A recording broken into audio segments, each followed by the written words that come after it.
Dans l'exercice numéro 4 du TD de physique 10, il est question d'un traîneau qui est traîné par des chiens et on vous donnait donc la masse de ce traîneau. On vous indiquait qu'il était traîné sur une surface horizontale et que les coefficients de frottement statique et dynamique étaient donnés par les lois de Coulomb. On vous donne la valeur du coefficient de frottement statique 0,30 et la valeur du coefficient de frottement dynamique 0,25. Et pour pouvoir utiliser ces coefficients de frottement, on vous rappelle les lois de Coulomb qui sont données en début de TD, que je vous ai mentionnées ici. Ces lois permettent de faire un lien entre la norme de la réaction tangentielle et la norme de la réaction normale, qui est différente, cette relation, selon que les solides ne glissent pas les uns par rapport aux autres ou selon que les solides glissent les uns par rapport aux autres. Donc, si les solides ne glissent pas l'un sur l'autre, la réaction tangentielle est plus petite que le coefficient de frottement statique multiplié par la réaction normale. Si les deux solides glissent l'un sur l'autre, c'est-à-dire typiquement si le traîneau glisse sur le sol, alors la réaction tangentielle est égale, cette fois-ci ce n'est pas une inégalité, c'est une égalité, au coefficient de frottement dynamique multiplié par la réaction normale, en termes de normes. Donc, la question qu'on vous posait, c'était de déterminer la valeur de la force que devaient exercer les chiens pour mettre en mouvement le traîneau, dans un premier temps. Et après, il y aura une autre force à calculer, on verra ça dans un second temps. Alors, avant toute chose, il faut, comme à chaque fois, faire un bilan des forces sur le système étudié en précisant le référentiel. Donc, le système étudié ici, c'est le traîneau. On s'intéresse au mouvement du traîneau.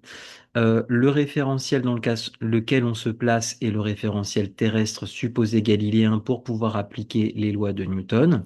Et ce traîneau est soumis à son propre poids que j'ai représenté sur le schéma ici, force orientée verticalement vers le bas, à la réaction normale du sol qui est une force perpendiculaire au sol, mais comme le sol est horizontal, la réaction normale est perpendiculaire, donc verticale et orientée vers le haut.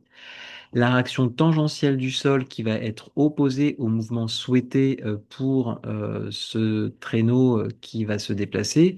Or, les chiens exerçant une force FC exercée vers la droite, eh bien, cette force, cette réaction tangentielle sera opposée au déplacement, donc orientée vers la gauche.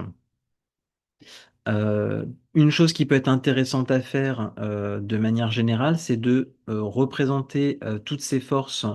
Là, elles sont représentées vraiment avec leur véritable point d'application, le poids au centre de gravité du système, la force exercée par les chiens au niveau du point d'application de la longe qui tient les chiens sur le traîneau, la réaction normale et la réaction tangentielle au niveau du sol, au niveau du centre de la surface de contact entre le traîneau et le sol. Ça, ce sont les véritables points d'application, mais ce qu'on peut faire, c'est toutes les représenter. Vous voyez ici, ces forces, je les ai toutes représentées au centre d'inertie du système. C'est juste pour se simplifier un petit peu la visualisation de ces forces. J'ai choisi un système d'axe, c'est toujours utile de choisir un système d'axe qui soit le plus simple possible, c'est-à-dire pour que généralement certaines forces n'aient qu'une seule composante selon les axes choisis. Donc j'ai choisi un axe horizontal qui correspond justement aux forces FC et RT et j'ai choisi un axe vertical OY qui est dans la même direction que les forces poids et réaction normale. Et donc, ce qui peut être intéressant à faire, vous n'êtes pas obligé de le faire, mais ça peut être intéressant pour la suite, c'est de donner les coordonnées de chacune des forces, poids Rn, Rt et Fc, dans ce système d'axes. Donc, la coordonnée du poids selon l'axe OX, PX, eh bien, vaut 0, puisque pour dessiner le vecteur poids, je ne me déplace pas du tout horizontalement selon l'axe OX. Donc je n'ai pas de coordonnées selon l'axe X. Par contre, pour dessiner le vecteur poids, je me déplace bien selon l'axe Y et vers le bas, et je ne me déplace que selon l'axe Y. Donc la coordonnée PY du poids, selon l'axe Y, vaut moins P, elle est bien négative. De la même manière, Rn eh bien, n'a pas de composante selon l'axe X, son abscisse est donc nulle, Rnx est nul. Par contre, Rny, l'ordonnée du vecteur Rn, n'est pas nulle et elle est positive car Rn est orienté dans le même sens que l'axe Y. Donc Rny est égal à la norme du vecteur Rn. Rt En revanche, a une composante selon l'axe OX et comme RT est orienté dans le sens opposé de l'axe OX, RTX, l'abscisse du vecteur RT est égal à moins RT et RTY, l'ordonnée de ce vecteur RT est nulle puisque pour dessiner ce vecteur RT, je ne me déplace pas du tout selon l'axe OY. De la même manière, FC n'a pas de composante selon l'axe OY puisque pour dessiner ce vecteur FC, je ne me déplace pas selon l'axe OY. En revanche, FC a une coordonnée non nulle selon l'axe OX, qui va être d'ailleurs positive car le vecteur FC est orienté dans le même sens que l'axe OX. Donc FCX est égal à FC. Alors, ça c'est un travail préparatoire. Maintenant, si on commence à répondre aux questions, quelles forces doivent exercer les chiens, FC, pour mettre en mouvement le traîneau? Ce qu'il faut comprendre dans cette situation, c'est que tant que les chiens n'exercent pas une force suffisante, le traîneau va rester immobile. Donc, on est dans la situation où il y a immobilité, donc où les deux solides en contact ne glissent pas l'un sur l'autre. Le traîneau ne glisse pas sur le sol. Et dans ce cas-là, la réaction tangentielle est donnée par un frottement de type statique. On dit que la réaction tangentielle est de type statique et on a la relation RT plus petite que Fs fois la norme de Rn.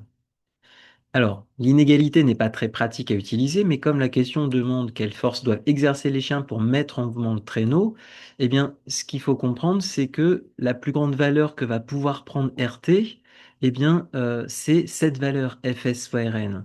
Cette inégalité, c'est comme ça qu'il faut la comprendre. C'est que la plus grande valeur possible que peut prendre RT juste avant la mise en mouvement du solide, eh bien, ça vaut Fs fois Rn. Et c'est finalement cette information qui va nous être utile puisque la question demande la force que doit exercer le chien pour mettre en mouvement le traîneau. Donc, on va rester dans le cadre d'une immobilité pour que ça ne glisse pas. Le traîneau et le sol ne glissent pas l'un sur l'autre. Mais, vu qu'on cherche la force que doivent exercer les chiens pour mettre en mouvement, c'est à la limite de mettre en mouvement. Donc, la réaction tangentielle prendra cette valeur particulière, cette valeur maximale Fs fois Rn lorsque les chiens arriveront à mettre en mouvement le traîneau. Alors en quoi est-ce que ça, cette information permet de connaître et d'arriver à cette force FC? Si je veux arriver à la force FC, il faut que j'ai une information sur cette force et que je fasse un lien avec RT, Rn, etc. et toutes les forces. Donc je suis obligé d'appliquer les lois de Newton. Vu que ici, mon traîneau est immobile, comme je l'ai dit, le traîneau est immobile tant que les chiens n'arrivent pas à le mettre en mouvement, et même à la limite juste où il commence à peine à le mettre en mouvement, je peux considérer que le traîneau est immobile et donc la première loi de Newton s'applique. Et qu'est-ce qu'elle dit, la première loi de Newton, quand le système est immobile? C'est que la somme des forces est nulle. C'est ce que j'écris ici. Attention, c'est une somme vectorielle. On sait que vectoriellement, c'est pas ce qui est le plus intéressant. Ce qui est le plus intéressant après, c'est en projection. Alors, pourquoi est-ce que je projette sur l'axe OX et pas sur l'axe OY? Je projette sur l'axe OX puisque la question porte sur FC. Or, FC a une composante uniquement selon l'axe OX. On l'avait d'ailleurs mentionné ici, FCX est égal à FC. Donc, c'est celle-ci qui va donner l'information de la question posée. Donc, je projette. Qu'est-ce que ça veut dire projeter? Ça veut dire que la relation vectorielle est la même pour les abscisses de ces vecteurs. L'abscisse du vecteur poids Px plus l'abscisse du vecteur Rn Rnx plus l'abscisse du vecteur Rt Rtx plus l'abscisse du vecteur Fc Fcx est égale à l'abscisse d'un vecteur nul, c'est-à-dire au chiffre 0. Or, Px, Rnx, Rtx, Fcx ont été exprimés précédemment, donc c'est pour ça que ça peut être pratique de les exprimer dans un premier temps à côté du schéma, puisqu'on sait que les projections, on va en avoir besoin par la suite. Donc, ça m'indique que finalement, moins Rt plus Fc est nul, c'est-à-dire que Fc est égal à Rt. Alors, le seul problème, c'est que je n'ai pas la valeur de RT. La question me demandait de trouver FC, mais je n'ai pas RT. Mais, on l'a dit précédemment, RT va prendre une valeur particulière qui sera égale à Fs fois Rn quand les chiens arriveront tout juste à mettre en mouvement le traîneau. Ce qui fait que Fc est égal à Fs fois Rn. Bon, le problème, c'est que je n'ai pas la valeur de la réaction normale. Comment est-ce que je peux avoir une information sur la réaction normale? Eh bien, la réaction normale, on voit qu'elle est orientée selon l'axe OY. Donc, il faut que je projette la première loi Newton sur l'axe OY. Donc, si je projette la première loi Newton qui était ici sur l'axe OY, si j'ai cette relation vectorielle, j'ai aussi la même relation avec les ordonnées des vecteurs, c'est-à-dire l'ordonnée du vecteur poids, PY, plus l'ordonnée du vecteur Rn, Rny, plus l'ordonnée du vecteur Rt, Rty, plus l'ordonnée du vecteur Fc, Fcy est égale à 0. Ces ordonnées ont été exprimées précédemment, moins P plus Rn, plus 0 égale à 0, ce qui fait que Rn est égal à P, c'est-à-dire à Mg. Si je combine ça avec la relation 2, j'en déduis donc que Fc est égal à Fs multiplié par Mg. C'est ce que j'ai mentionné ici. Le calcul fait avec les coefficients indiqués, coefficient de frottement statique 0,30, masse 100 kg, G 9,80, conduit à une force exercée par les chiens qui vaut 2,9 10 puissance 2 newtons. La deuxième partie de la question, c'était quelle force doivent exercer les chiens pour maintenir maintenant le traîneau à vitesse constante une fois qu'ils l'ont mis en mouvement. Bah, cette fois-ci, si le traîneau est en mouvement, on est clairement dans le frottement de type dynamique. C'est-à-dire que le traîneau et le sol glissent l'un sur l'autre. S'ils glissent l'un sur l'autre, la relation à utiliser, c'est cette loi de Coulomb. Et donc, la réaction tangentielle est égale, quelle que soit finalement la vitesse à laquelle le traîneau évoluera, à Fd fois Rn. Fd étant le coefficient de frottement dynamique qui était mentionné ici. Donc, j'ai cette information, RT qui est égal à FD fois RN, mais la question ne porte pas sur RT. La question porte sur la force que doivent exercer les chiens.